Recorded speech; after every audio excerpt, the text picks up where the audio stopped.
Hello, welcome to our training on promoting health by using the Nutrition and Exercise for Wellness and Recovery program known as NUR. My name is Katina Brown and I'm a professor of occupational therapy at Midwestern University.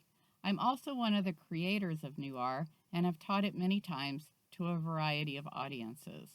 Today's training is offered by the University of Illinois at Chicago Center on Mental Health Services Research and Policy as part of the Illinois Supported Employment Web Portal. The web portal is a one-stop source of information for helping people with mental health conditions find and keep satisfying jobs. It contains a wealth of information about promoting employment, including ways to enhance physical health for work.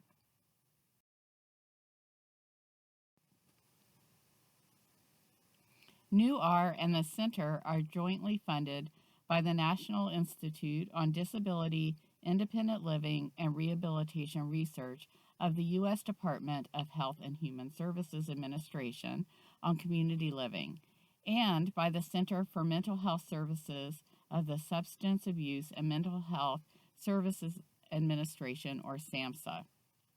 The Illinois Web Portal is funded by SAMHSA as part of a national initiative called Transforming Lives Through Supported Employment, through a grant to the Illinois Department of Human Services Division of Mental Health. The contents of this webinar do not necessarily represent the policy of any agency or endorsement by state or federal government.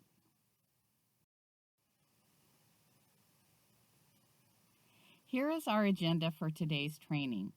First, I'll review the health risks associated with being overweight or obese. I'll talk about the impact of being overweight on issues related to recovery, quality of life, and employment. I'll review the purpose, principles, and format of NUR. I'll share the qualifications needed by instructors, as well as what training and preparations are required. I'll also describe marketing strategies for encouraging people to sign up for NUR. Then I'll review the content of each NUR session, along with tips for personalizing the information and activities to each participant's needs and strengths. I'll end by discussing how the environments in which participants live and receive services can help or hinder successful use of NUR. Obesity is considered a global health crisis. Nearly 1/3 of the world's population is overweight or obese. More and more people are dealing with weight issues, and this is particularly true in the industrialized nations of the United States, Australia, and the United Kingdom. Many of us are struggling with maintaining a fit and healthy lifestyle.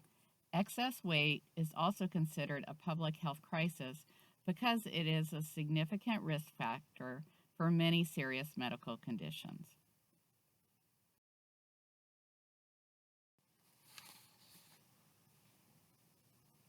A large number of medical conditions are associated with obesity.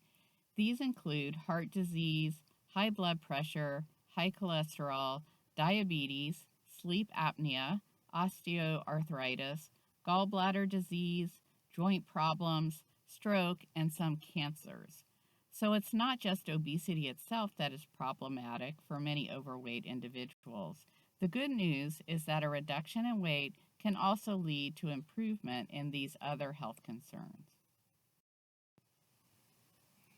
As I'm sure you all know, adults in mental health recovery are significantly more likely to be overweight than those not coping with mental health challenges. In a recent review of the scientific literature, Bradshaw and Mears determined that 46 to 79% of people with mental illnesses were found to be overweight in a series of studies. And this research also shows that they were significantly more likely to be overweight than those in the general population. In short, the obesity epidemic is hitting people in recovery harder than it is other people.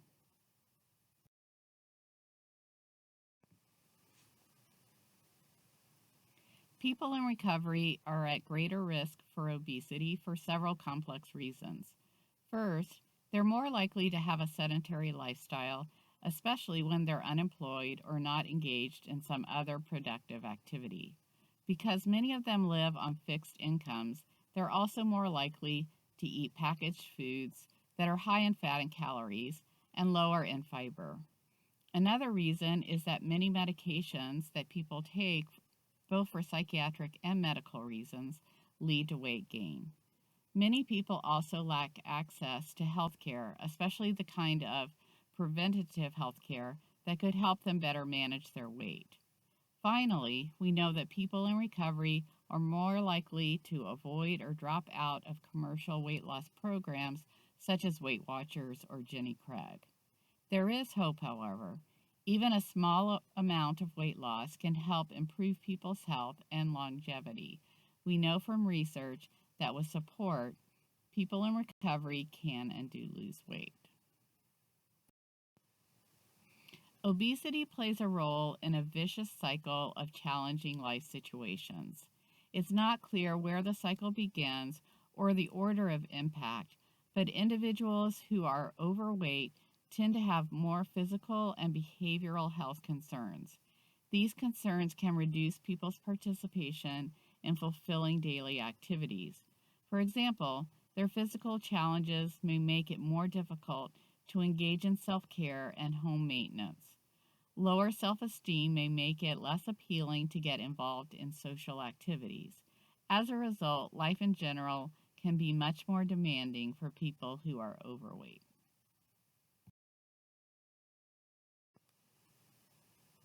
Employment is an important aspect of daily life for most adults. Unfortunately, many overweight people face discrimination in the workplace. It is well documented that people who carry excess weight are seen as less competent despite their actual skills and abilities. This bias means that overweight individuals are less likely to be hired, and when they are employed, they are less likely to receive promotions and tend to have lower earnings. It's important for people who either deliver or receive supported employment services to be aware of these work-related biases faced by people with co-occurring mental illness and obesity.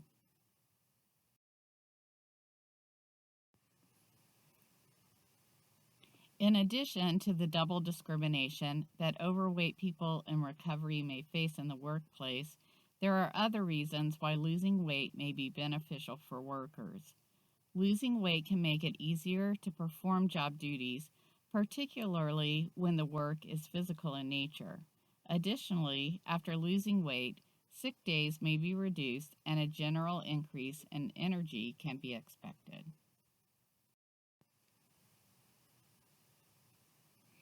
What prevents people in recovery from successful use of commercial weight loss programs? For one thing, these programs charge fees or require the purchase of prepared foods that many people in recovery can't afford. Additionally, finding transportation to the weight loss groups or arranging for childcare in order to attend is difficult for many people.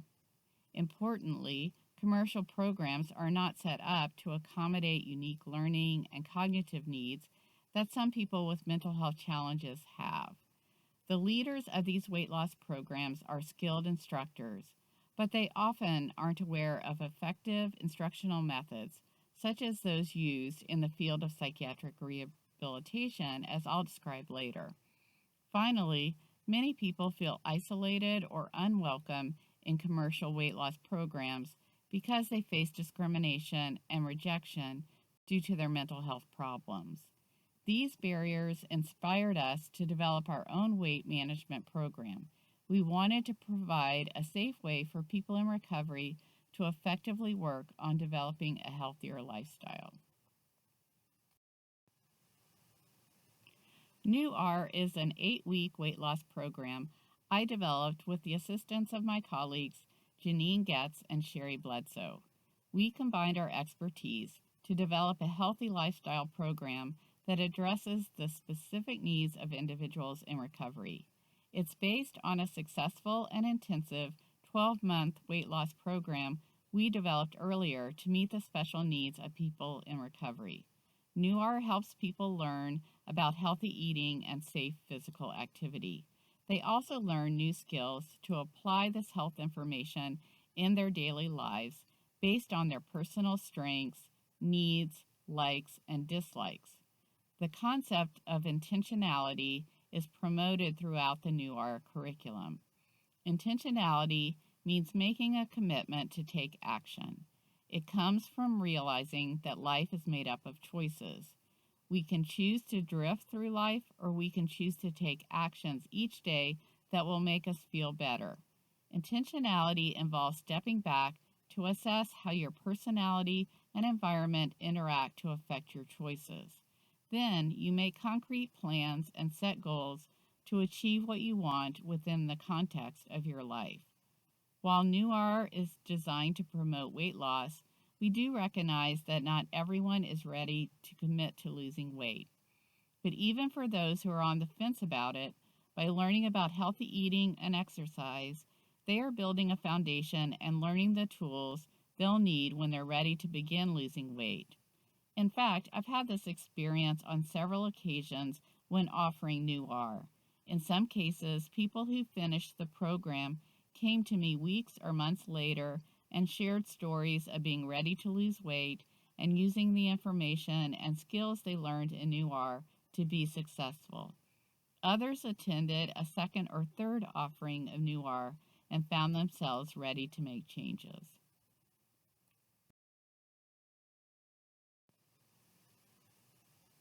Why is New R so popular?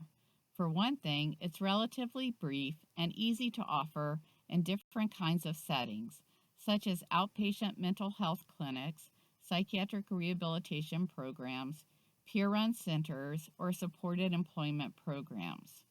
Also, the content and approaches New R uses come from national wellness experts on recovery, including peers in the field of health education. New R is also informed by research, and our research suggests that it works. Our pilot study of New R found that people lost up to 10 pounds after participating in 8 weeks of New R sessions.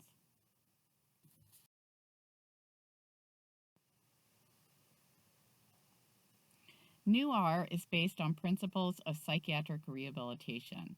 Psychiatric rehabilitation is a therapeutic approach that focuses on restoring community functioning and well-being of people diagnosed with a mental or emotional condition.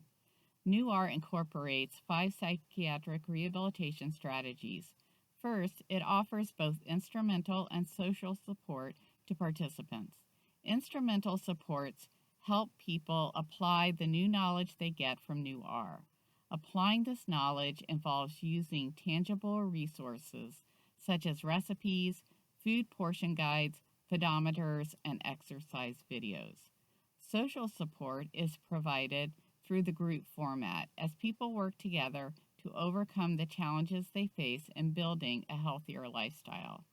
A second psychiatric rehabilitation strategy is goal setting, which allows participants to decide how to fit what they're learning into their own lives and situations. Importantly, goal setting is also a core component of many weight loss programs. Research shows that goal setting is important in making lifestyle changes, and New R works towards goal setting that is relevant and realistic for each individual. A third strategy is skills training. New R instruction simplifies the skills that need to be mastered.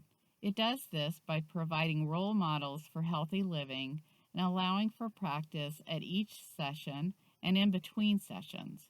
Each session of New R is filled with active learning exercises. Participants have the opportunity to apply the content in class and again in their own lives. It also reinforces success while providing support when people encounter setbacks.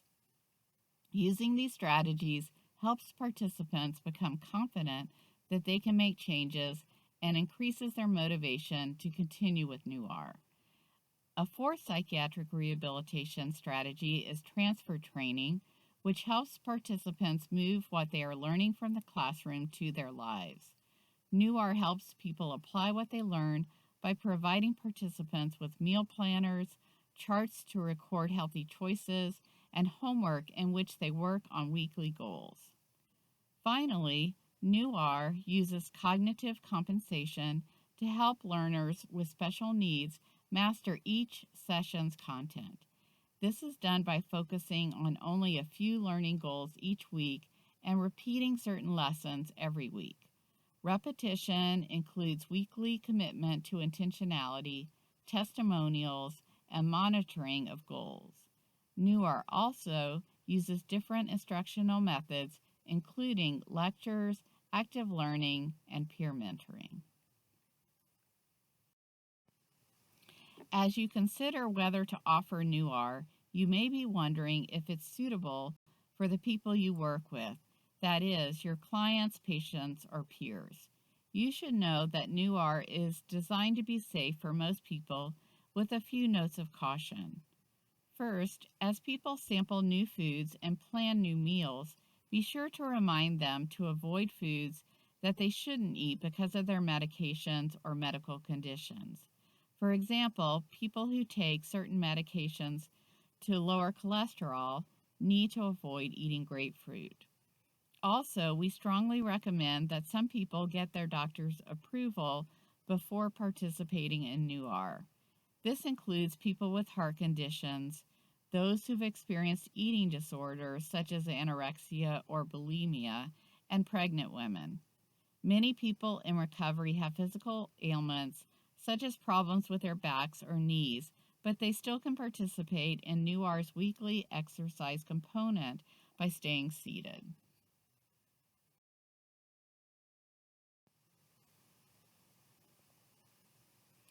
It's helpful for instructors to be aware of NUR's foundational principles. Understanding these principles leads to more effective teaching.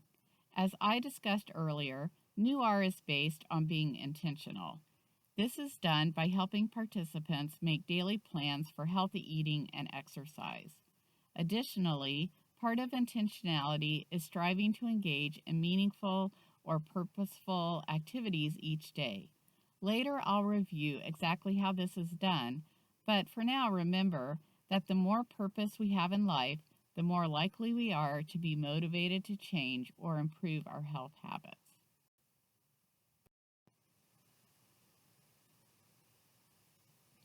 While we don't want to overemphasize weight loss to NUR participants, the fact is that changing how much one eats has the biggest impact on weight management.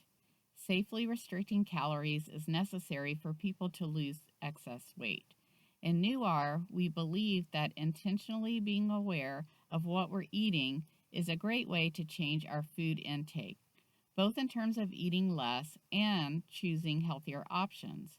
In our experience, oftentimes participants are surprised to learn that the foods they eat on a regular basis are very high in calories or are lacking in nutrients.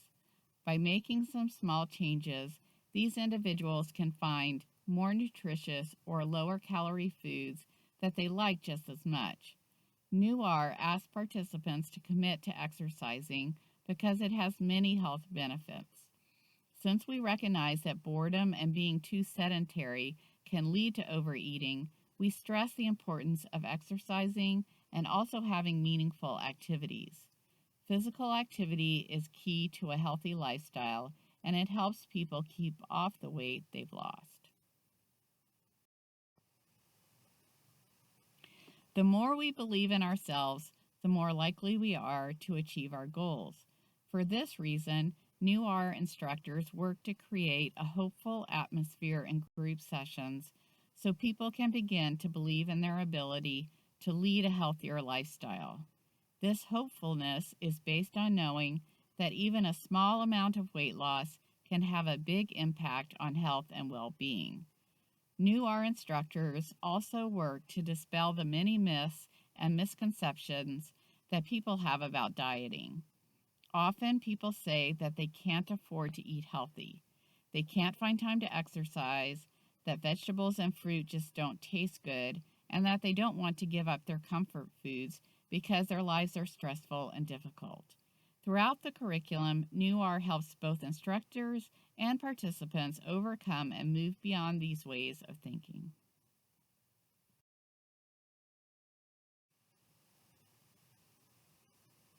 New R instructors are encouraged to understand that food has meaning in people's lives beyond sustenance. In all societies, food plays an important role in conveying cultural or religious beliefs, creating a sense of community, and supporting people when in need. Therefore, it's important for both instructors and participants to think about the cultural role of food as they seek to change their health habits. This means considering one's own community and the role of food in its celebrations, holidays, worship, and hard times. It's also critical to be aware of personal experience and the generational impact of restricted access to food. For example, African Americans, Native Americans, and other diverse groups in the U.S. have not always had control over where or how they could shop or have a meal. Through the applied learning emphasized in New R, participants have the opportunity to talk about issues related to culture and food and get support for choosing healthy options while still honoring their traditions and beliefs.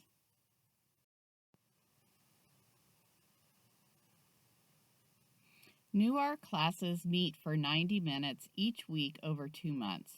We believe that the group format is very important for the social and peer support it provides. We encourage participants to use the group members as supports outside of the New R sessions. For example, participants will often pair up as exercise buddies or will eat together at the peer program to help one another make healthy choices. The group format also offers motivation that comes from being accountable to supportive others about our eating and exercise choices. However, New R has been offered in one-on-one sessions, which might work best in some settings due to service billing requirements or other logistical demands. However, we feel that some of the critical ingredients of New R are lost when it is delivered as an individual service. We also recommend that New R be offered only once a week. This allows enough time for participants to work on their goals and alter their habits in between sessions.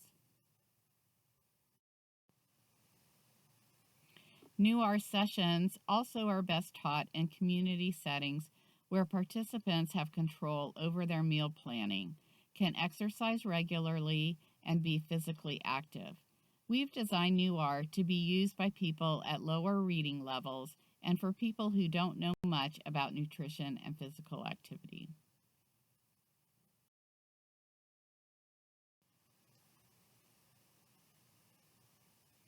In order to guide the physical activity component of New R sessions, I worked with occupational therapy students and people in recovery to develop 8 exercise videos for use in the classes. Each video is 20 to 25 minutes in length and can be used during class as well as in between sessions.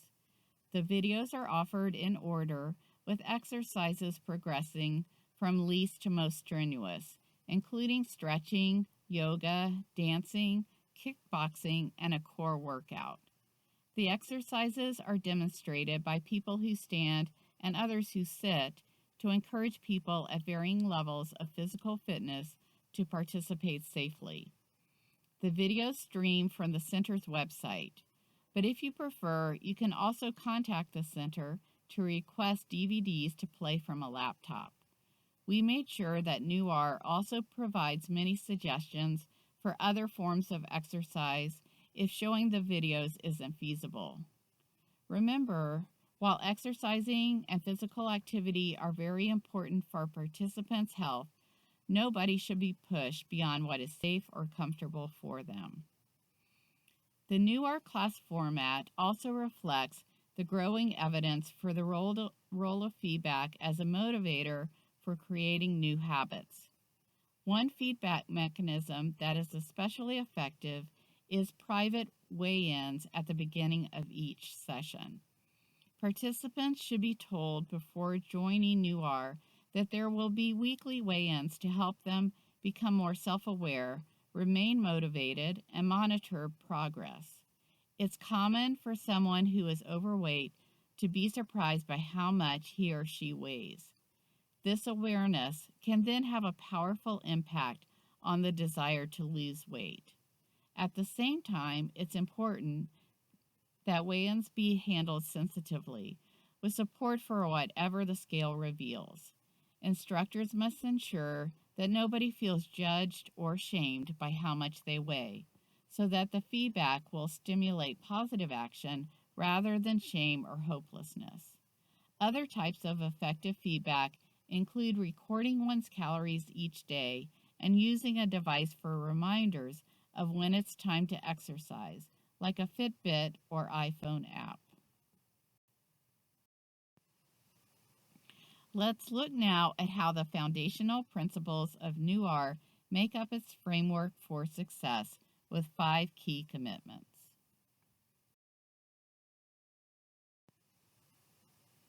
The first commitment is being intentional. To translate this principle into action, NUR participants are helped to plan what they will do each day, especially regarding meals, snacks, and exercise. We don't expect participants to make a lot of changes all at once. However, we ask participants to think about ways to be intentional. For example, a participant may be attending a party in the upcoming week, and a plan could be put in place for how to eat reasonably at the party. The intentionality plan is discussed and adjusted at every session. Putting intentionality into practice also means that participants both give and receive peer support to create a mindset for health and lifestyle changes. Finally, participants are told that being intentional involves committing to attend every class for the entire 2 months. Showing up is half the battle, and even if people don't lose weight in the first 2 months, there's a good chance they will eventually lose weight if they commit to learning how to change their lifestyle.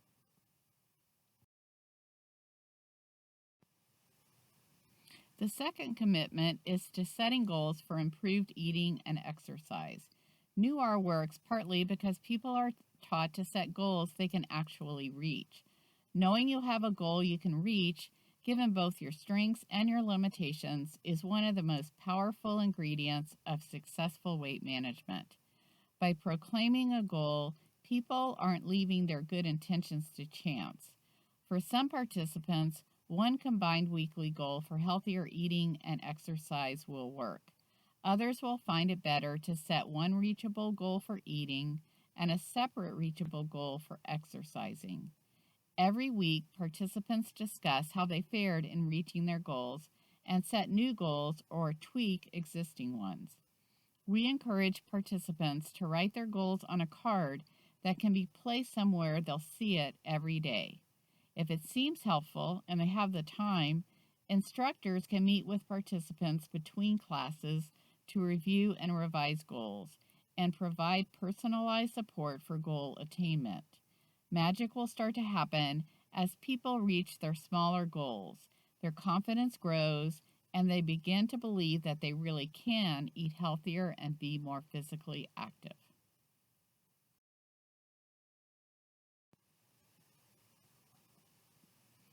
The third commitment is to both giving and receiving support.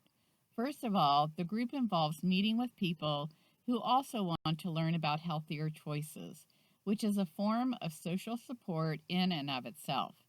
Instructors can promote even more social support by helping participants form a friendship with someone in the class who has similar viewpoints or goals. Instructors and participants can offer one another support between classes as well through regular emails, text messages, phone calls, or meetings. If the program can arrange for it, instructors can make use of peer coaches inside and outside of class to help people master new content and skills.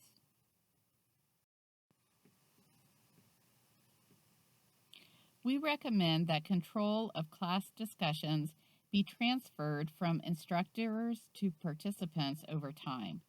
The more ownership people assume for their own weight management process and the more confidence they build, the more likely they are to continue applying their new knowledge and skills. Maintaining regular exercise can be very challenging for participants. We found that arranging for peer coaches, students, or volunteers to facilitate exercise sessions between new art classes helps keep people on track with their exercise goals. A walking group is an easy way to keep people moving during the week.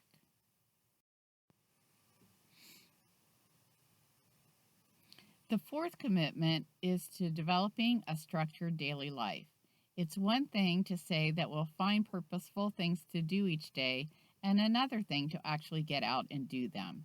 This is why we strongly recommend that participants create a written plan for their day as a way to add positive structure.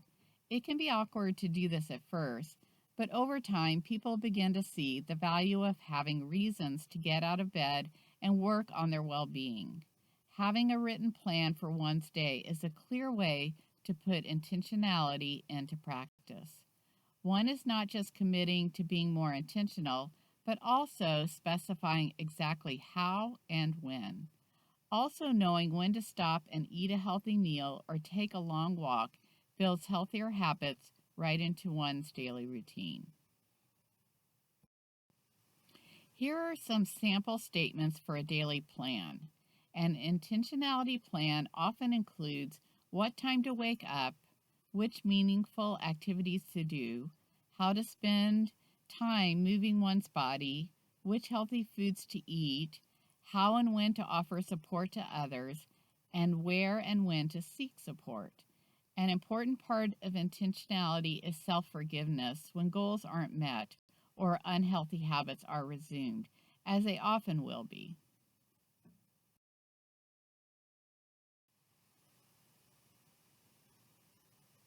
The final commitment people are asked to make is to maintain progress after the class ends.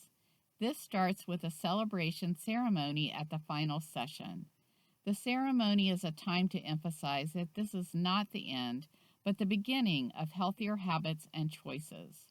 During the final session, participants are also encouraged to create a maintenance plan similar to their intentionality plan. This maintenance plan includes ongoing goal setting for healthier eating and exercise. It's also helpful to talk with participants about how they might stay in touch with each other to continue receiving support. Some settings have offered NUR on a regular basis throughout the year and have allowed NUR graduates to enroll again if they want the extra support and practice. On several occasions, NUR graduates have served as guest speakers in new groups, sharing their challenges and ultimate successes with the program. Graduates of NUR may also make good candidates for co-leaders of subsequent group offerings.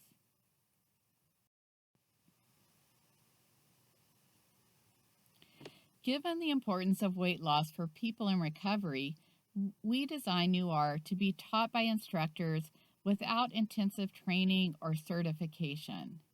However, we do have a number of recommendations for people who are preparing to offer the intervention. First, people who wish to be instructors need to receive NUR training, which includes watching this webinar. Second, they should read and become very familiar with the leader and participant manuals. We recommend that classes be co-taught by 2 instructors with a third for backup in case one of the primary teachers is unavailable. Holding practice sessions with each other and involving other co-workers or peers as an audience is also strongly suggested. Instructors should visit the government website called ChooseMyPlate to learn more about nutrition, healthy eating, and goal setting. This website is also a useful resource when participants have nutrition questions that instructors can't answer. It's always okay for instructors to say they don't know the answer to a participant's question and that they'll try to find out using reliable sources such as ChooseMyPlate to share at the next session. It's a good idea for one or both instructors to have experience running health education groups. Finally, we strongly suggest that at least one of the 2 instructors be a person in mental health recovery. It's not necessary for instructors to be of normal weight or very physically fit to lead NUR. We believe that a good role model is someone who is actively engaged in learning to eat healthier and to exercise, just like the group members. Once aware of the principles, content, and flow of NUR, instructors should be ready to get started. Preparation starts each week by rereading the session notes 2 to 3 days before class, no matter how many times you've taught it. This is also the time to decide which instructor will cover which points of the curriculum. Instructors should gather the needed supplies, including different fruits and vegetables, for participants to sample. When doing this, they should keep in mind that texture is a primary reason that people reject new foods. Instructors can poll the group for preferred textures such as crunchy or chewy and try to supply foods with these textures. Additionally, it's well known that many people who receive public mental health services have poor dental health, so they may find eating hard fruits and vegetables to be painful. Sampling softer choices is often better for those who cannot manage harder whole foods.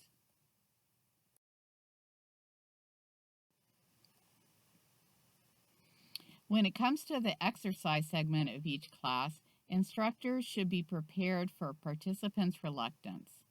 Many people won't have exercised in a long time. Others will think they have to be fit or have attractive workout clothes in order to participate. Some may resist exercising in front of other people. These are all legitimate concerns. We found that it's essential to plan ways of exercising that are fun in addition to using the videos. For example, during the first session, instructors can poll the group for their favorite dance songs. These can then be downloaded and played during the next class to get people moving. Also, we found that even people who refuse all forms of exercise are willing to throw a ball or a frisbee, which helps them loosen up and remember that exercising can be enjoyable. Another simple way to get people moving is to have the group form a circle. It's okay if some people need to stay seated. While playing dance music in the background, ask each participant around the circle to share an exercise for everyone to perform. The leaders can help modify the exercise for those who remain seated. We found that this activity often leads to lots of laughing, and participants end up moving more vigorously and for longer periods of time than would have been expected. Instructors will need to market NUR in order to encourage people to sign up. Instructors and the programs they work for should be prepared to face some initial hesitation when they approach people about joining NUR. This comes in different forms. The first is lack of interest in joining another group where they discuss their mental health needs. To address this barrier, you should emphasize that this is not a mental health group. Instead, it's a weight management program like any other they might join in the community. But unlike other programs, NUR isn't totally focused on weight loss. Instead, it's a fun and personalized way to learn about healthy eating and exercise. Finally, there are no judgments or body shaming in NUR.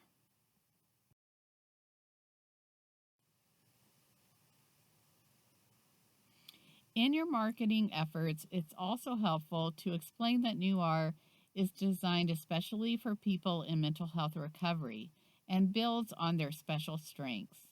Peer support, hope, and encouragement are offered in abundance.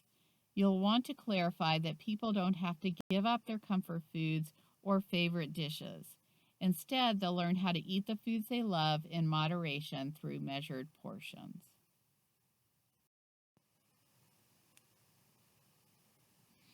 Earlier, I mentioned that people are asked to show their intentionality by committing to attend every class. That said, lack of reliable transportation will be a barrier for many people. It's helpful if your program or agency can assist with transportation. This can be done by offering the classes at a time when most people are able to catch a ride with family or friends, or by providing vans that take people to and from their homes, or stipends to help people pay for public transportation or a taxi. New R works because it is highly individualized. We recognize that participants will differ in the types of changes they can and want to make, and in the weight management they can achieve. People are more likely to have positive outcomes if they're helped to make choices that best match their needs, preferences, and lifestyles. We found that it's important to acknowledge people's changes, whatever they may be. Some people will lose significant weight, and this should be celebrated, as should someone's first efforts to cut down on soda, skip a second helping, eat a smaller piece of cake, try a new vegetable, go for a walk, or even just start thinking about ways to be healthier. You may be aware of the stages of change model, which suggests that people move along a continuum as they prepare to change their behavior. This means that some New R participants will be ready to take action right away, while others will only be ready to think about making changes but not yet ready to act. Everyone will benefit from hearing testimonials, seeing others enjoy new health habits, and learning about nutrition and exercise, even if they're not yet ready to make changes. No matter how ready a person may be, losing weight is challenging for most people. For this reason, we recommend focusing on what people can do rather than on what they can't do or on areas where someone else thinks they need to improve.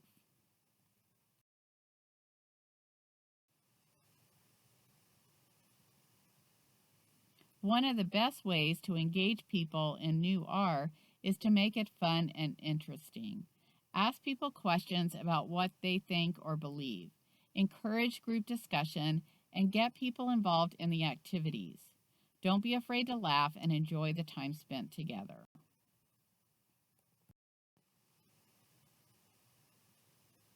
If you can, giving people resources such as pedometers, pocket-sized calorie counting books, or healthy snacks can increase their enjoyment as well. Be sure to keep extra participant binders on hand for when people lose theirs or forget to bring it to class.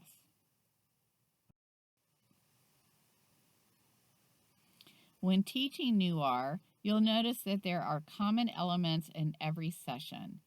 Each week starts with an inspirational quote to create a positive mindset. Each class includes didactic instruction, followed by active learning, where people apply what they've heard to their own lives. Goals are discussed and set each week. Participants exercise together during every session, and each class ends with a success story. Whenever possible, we recommend that the people in the group work together to prepare and share a meal right after class. This is one of the best ways to provide different examples of delicious, healthy meals. Also, while eating that meal, participants enjoy brainstorming what meal they'll prepare after next week's session. This is a good time for them to consider other cuisines than the ones they're used to or grew up with. Next, let's take a tour of the content of each New R class. Session 1 is called I Can Make a Change. The facilitators start by reviewing the format and components of New R. We found it's important for them to set the tone for the 2-month class by sharing their enthusiasm and belief that each person will have something positive to gain from New R. Next, facilitators talk about the effects of overeating and obesity on people's physical and mental health. They review many of the consequences of excess weight that I discussed earlier. Participants are asked to write down ways that their weight has affected their own health or lifestyles. This is done to help them create motivation for change if they do want to lose some weight. To avoid overwhelming participants with facts about the health risks of obesity, facilitators share the encouraging news that even small amounts of weight loss can have a positive impact on people's overall health. In this session, facilitators also present the concept of intentionality and how it relates to weight loss. As mentioned previously, by intentionality, we mean the decision to engage in purposeful actions every day to feel well within the context of your own life. It's helpful to point out the fact that participants have signed up for NUR indicates intentionality. It's important to remember that being intentional takes practice. Our daily life is made up of routines, and we may put little thought into what we eat each day or how much time we spend in sedentary activities. NUR provides strategies to help participants make plans and carry out more intentional, healthy lifestyles. To help people understand what this means for them, facilitators share several simple ways to be intentional in NUR, such as by attending each class or by finding one person to share and support a new exercise goal.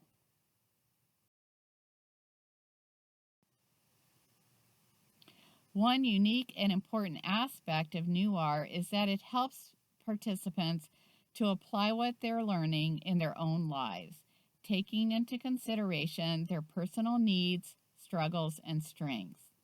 So to help participants apply what they've learned in session 1, they're given a 2-page list of possible eating and exercise goals that they could set. For this handout, we specifically chose goals that illustrate what it means to set a reachable goal. Participants are instructed to record the amount or frequency with which they plan to engage in their new goal based on their unique situations. Some examples include choosing to eat 2 servings of fruit each day, or eliminating the whipped cream from their coffee drink for 3 mornings, or replacing French fries with a salad for 1 dinner.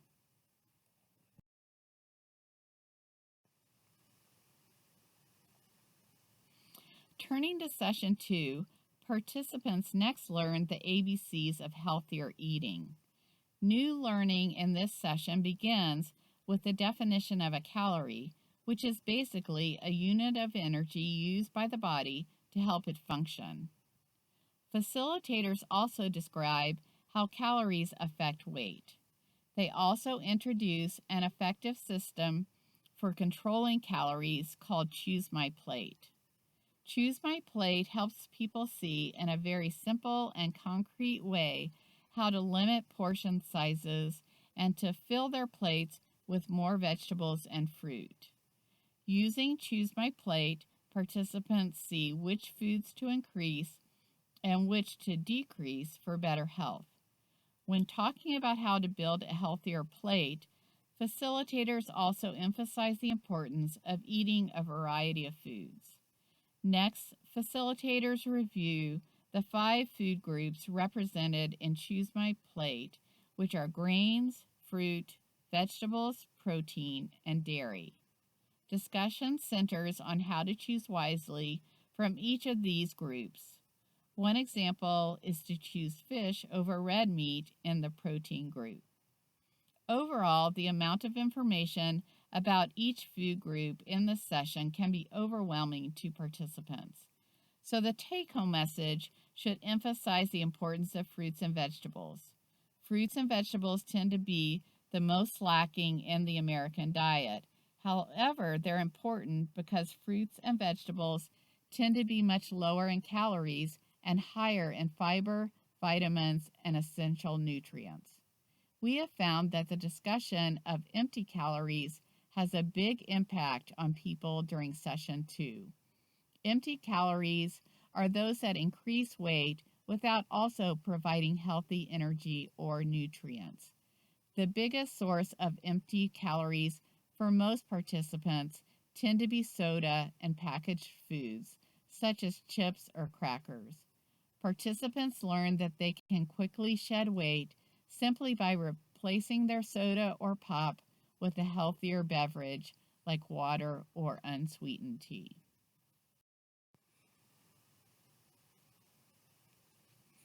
Because many people aren't sure how to reduce their empty calories, Session 2 includes active learning to help them see how to replace processed foods with whole foods. The participant binder offers examples such as eating an apple rather than either commercial applesauce or an apple flavored toaster pastry. During this session, it's important for facilitators to help participants identify 2 or 3 empty calorie foods that are having a big impact on their daily caloric intake.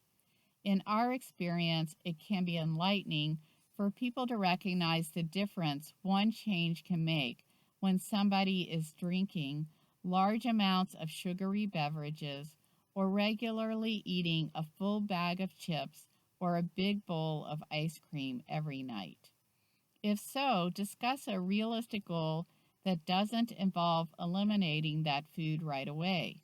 For example, a reasonable goal can be to reduce the amount of ice cream by 1 scoop at first, or divide the chips into 2 or 3 smaller bags to eat over several days. Based on their own likes and dislikes, participants record in their binders how they might add more vegetables, fruit, and healthy protein to their diets.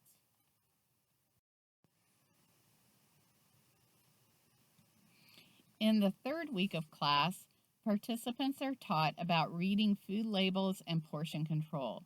Many of us tend to buy packaged or canned foods like bread, crackers, macaroni and cheese, or soup without stopping to read the food labels first.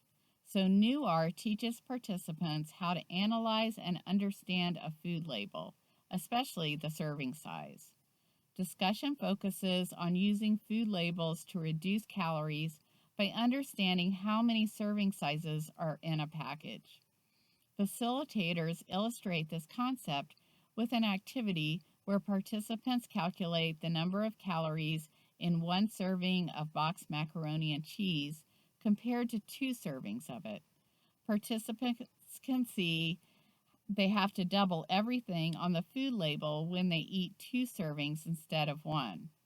Facilitators also teach how to read a food label for how much fat and salt an item has and how much of the daily value this represents. Participants learn that it's best to avoid foods that have 20% or more of the daily value for sodium, sugar, and fat. Again, using ChooseMyPlate, participants talk about how they can control their portions by filling half of their plates with fruits and vegetables for as many meals as possible. They're given a list of tips in their binders for controlling food intake, such as having a glass of water about 10 minutes before a meal or eating a lightly dressed salad first. Session 3 often makes an impression on people because they tend to eat a lot of packaged and convenience foods. We found that the effect is even greater if participants are asked during Session 2 to bring labels from their favorite foods to class for Session 3. And facilitators also are instructed to bring in food labels to round out this activity. Analyzing labels from foods that participants commonly eat can have a big impact on their understanding of where their calories are coming from. To further personalize the information, participants are given a handout in their binders that use common objects to identify how much of something to eat. For example, a 3-ounce hamburger is about the size of a deck of playing cards. In this session, it's important not to overemphasize cutting back on the amount of food people eat because people will start worrying about feeling hungry. By sharing information about lean meats, fruits, and particularly vegetables, participants can see how they can still eat a reasonable amount of food if they make healthier choices. Finally, they also record 3 ways they will control their portions in the coming week.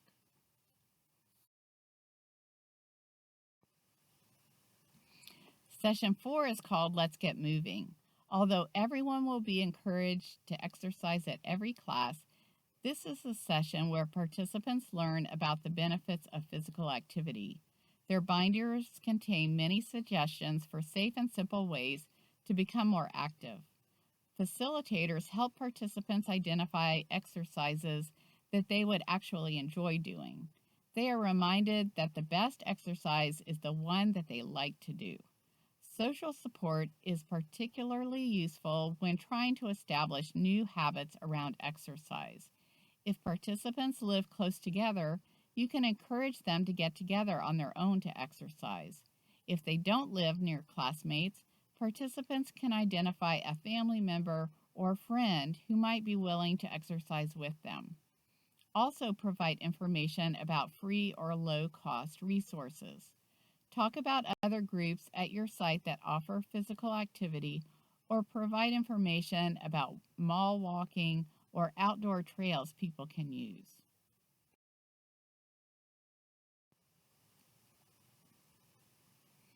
To further personalize this information, facilitators help the participants to review an activity pyramid, which shows exercises they can do every day, 2 or 3 times a week, and 3 to 5 times a week. A strong emphasis is placed on finding enjoyable exercises and making a commitment to doing them in between classes. To help them understand why this is important, active learning involves helping participants calculate how often they move during a typical day. Many people are surprised by how much time they spend sitting or lying down while awake. Many of us believe that we move around much more than we actually do.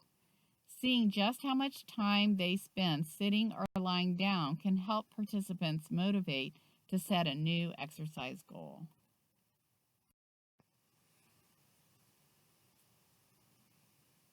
The 5th week is devoted to learning about eating out. We found that it's important to acknowledge that dining out is fun and it's a valued social activity that participants don't have to give up. At the same time, eating in restaurants does present challenges to maintaining a healthy diet. So the focus in week 5 is helping participants learn to be intentional when at restaurants.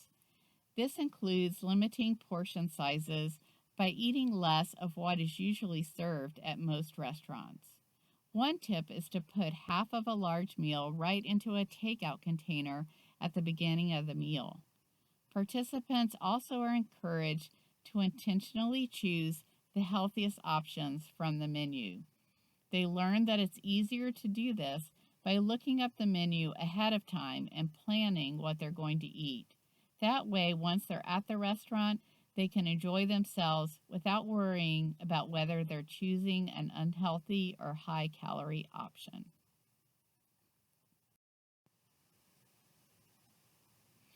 Techniques for eating out are further personalized when participants complete charts showing how they themselves will replace unhealthy foods with healthier ones when eating in restaurants. For example, they might decide to order marinara sauce rather than cream sauce on a pasta dish, or order their tacos without sour cream and cheese. They also learn how to use the popular Calorie King book and online calculators to figure out the calorie content of their favorite restaurant foods and how to reduce those calories by making different choices. This is another high-impact activity. Participants are often unaware of the calorie counts of the foods they eat when dining out. In our experience, participants often make choices they think are healthy. For example, choosing fish or salad, when in actuality they're choosing fried fish or salad with high-calorie toppings, which can be some of the least healthy choices. Participants typically can find alternatives that they'll also enjoy at the same restaurant. If possible, we found it's helpful for the class to visit a local fast food restaurant together to practice ordering healthier options they might normally get. Many fast food restaurants now post the calories of their items, making it easier to choose healthier options. This can be practiced if you dine together as a part of the session. Then everyone can sit down to eat and enjoy their time together, helping to show that eating out can still be fun even when choosing healthier options. The next session is called Meal Planning and Thrifty Shopping. Here, participants learn the value of meal planning because it helps people both to choose healthier options and to save money. Facilitators teach participants how to use a meal planner, which starts with checking for the foods they have on hand before going to the store and checking the newspaper or circulars for coupons. Meal planning also involves making a detailed grocery list. Having a list and coupons in hand before arriving at the store are great ways to buy healthier options and save money. Facilitators also emphasize the importance of sticking to a food budget. One effective way to do this is to set aside grocery money in an envelope that is used only for that purpose each week or bi-weekly. Participants also discuss how to cut costs while buying healthy foods, such as by watching for weekly sales, buying frozen vegetables and fruits instead of fresh ones, and making one meal during the week for which the leftovers will be incorporated into a second meal.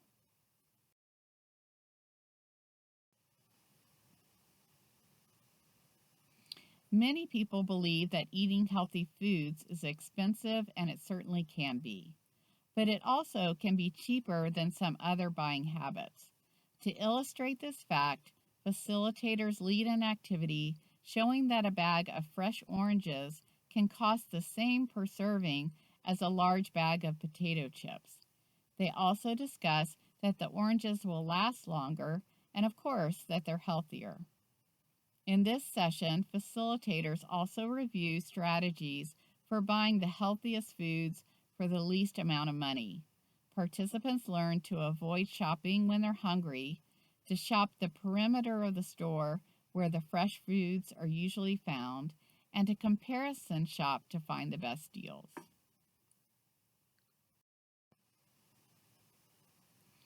Facilitators further personalize this session by having participants practice filling in a meal planner with what they will eat for breakfast, lunch, dinner, and snacks for an entire week. In this session, you can help facilitate this process by having participants share ideas for healthy foods they like to prepare. You might also consider bringing in cookbooks or handouts for recipes. If you have been sharing snacks or lunch as part of NUAR, make sure the participants have those recipes.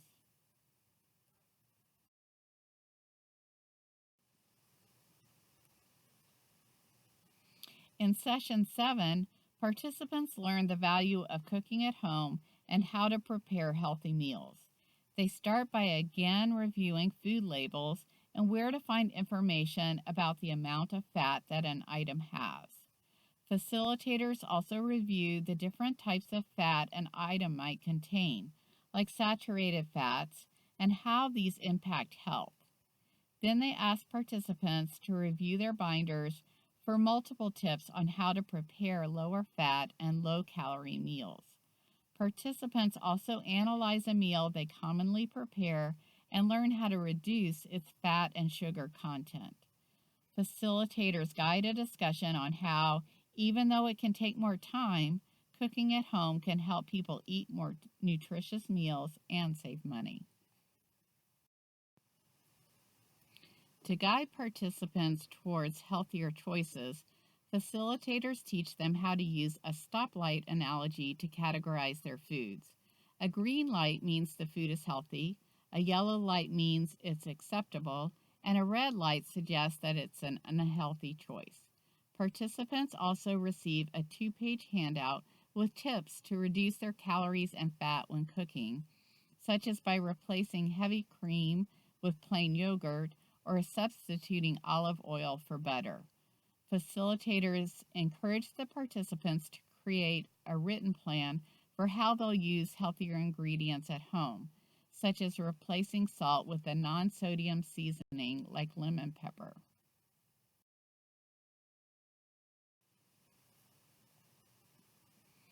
The final session is called Celebrating Accomplishments. During this class, participants are given the opportunity to identify and celebrate 3 changes they've made since joining New R. As part of the celebration, they're reminded that change is a process that builds over time and that if they stick with their new habits, they're more likely to lose weight. Participants in this class by receiving a certificate of completion.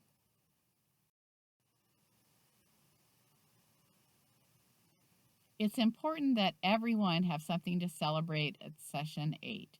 Some people will have lost weight, others will have made new friends in the class, and still others will have tried a new physical activity. Everyone will have learned about healthier eating and exercise. Each participant makes a final plan for being intentional to use after the class ends. This plan includes such things as getting up at a reasonable hour, connecting with others, and eating healthy foods. Facilitators also encourage participants to discuss whether they want to meet on their own for continued support and to provide the gentle accountability that is so helpful in weight loss programs. A final aspect to consider when deciding to offer NUR is the role of the environment in weight management. The environment is a very important and often overlooked factor in successful weight loss. It's not too hard to imagine why. I'm guessing that many of us can probably think of times when we've had the best of intentions to lose weight, but found it hard to succeed when we didn't have enough support or we ran up against barriers in our environment. For this reason, we encourage facilitators and the organizations offering NUR to think carefully about how participants' home life as well as the program setting may support or undermine people's attempts at weight management.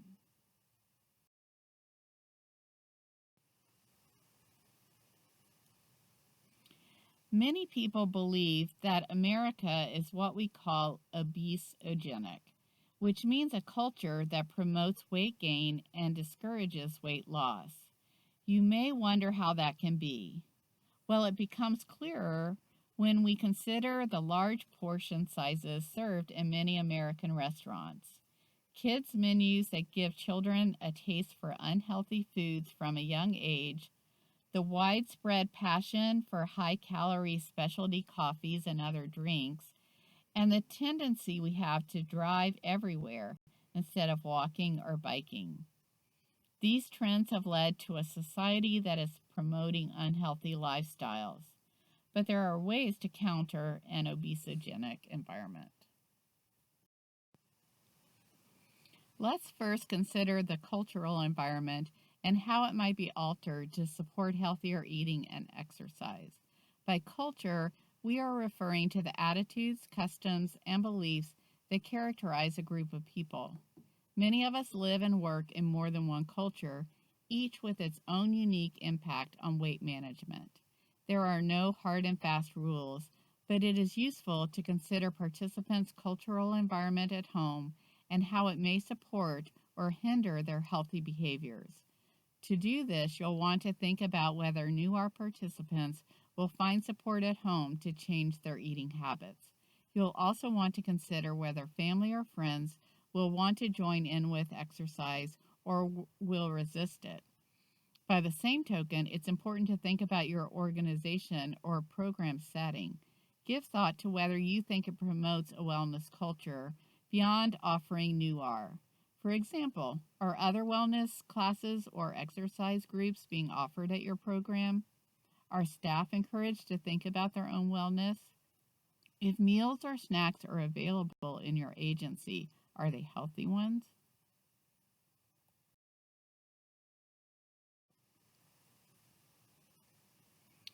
Chances are you'll find you have some work to do in promoting a wellness culture within your organization. This isn't unusual, and we've identified some weight positive attitudes and beliefs that can help. First, it's important for everyone, from leadership to direct service staff, to clients or peers to believe that people can change their health habits. Both spoken and unspoken cues need to be given, showing that everyone is capable of having a healthy lifestyle.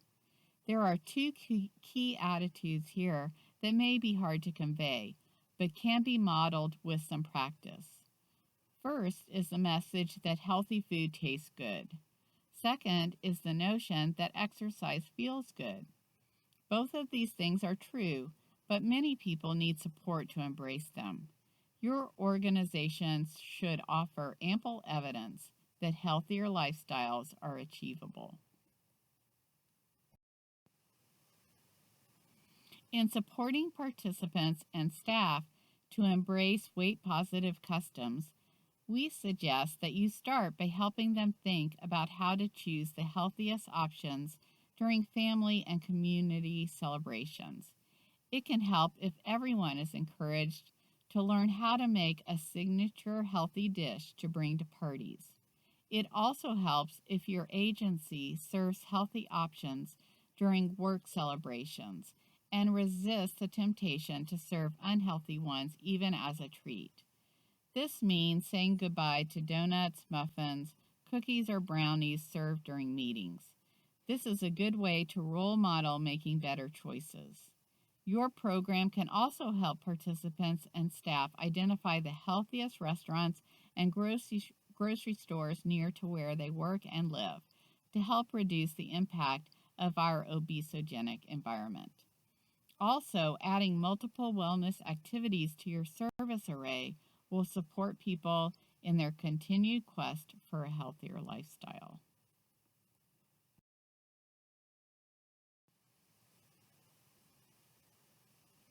It's also important to consider people's physical environment at home. Again, there are no easy answers, but it is important to understand how people's home life can affect their ability to lose weight. Here we suggest that staff think about whether it's safe for the people they serve to take walks where they live. Do their clients or peers have space or equipment to exercise at home? Do they have cooking facilities, such as an oven and a refrigerator? All of these things can have a direct impact on the success of NUR as well. Some of these same questions apply to your program, as well as whether you have a vending machine stocked with healthy options like nuts, dried fruits, or packs of hummus with whole grain crackers. If the budget allows, we also suggest that programs consider providing everyone with a Fitbit or a pedometer, or offer prizes to people who start walking clubs and log a certain number of steps. As we've done in our own workplace, we also encourage agencies to see whether some meetings can be turned into regular walking meetings each week. We have found that incentivizing fitness, making it fun, and building it into the daily routine can encourage healthier lifestyles for everyone at your organization, from the leadership to staff to those served.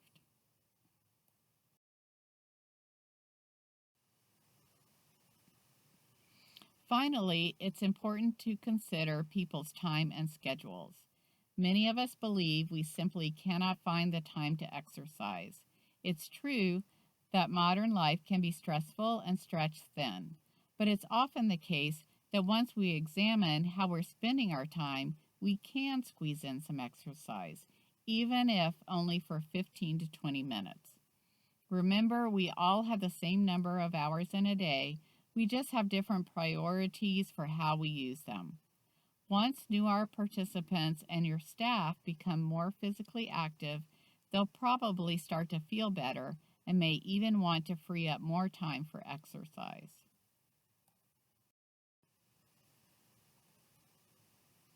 Here again, the concept of intentionality is important for everyone. If we eat mindfully during the day, we're more likely to eat less and enjoy it more. If we exercise mindfully, we're more likely to enjoy it and want to do more. Also, we found that we can't emphasize enough to NUR participants the value of menu planning, shopping, and cooking at home. These are some of the best ways for people to control what and how much they eat while also saving money.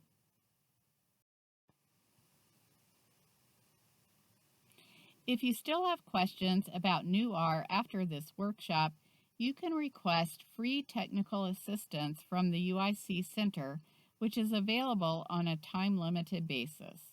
Send an email to Jessica Jonicus at jonicus@psych.uic.edu. You also may want to visit the Center's Solution Suite for Health and Recovery to learn about other ways to promote health and wellness. The Solution Suite contains free manuals and other tools that promote wellness, self-direction, and employment for people in recovery.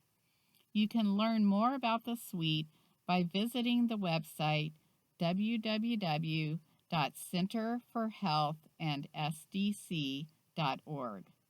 Thank you very much for listening to our training today. I wish you the best of luck in your efforts to enhance the health and wellness of the people you serve.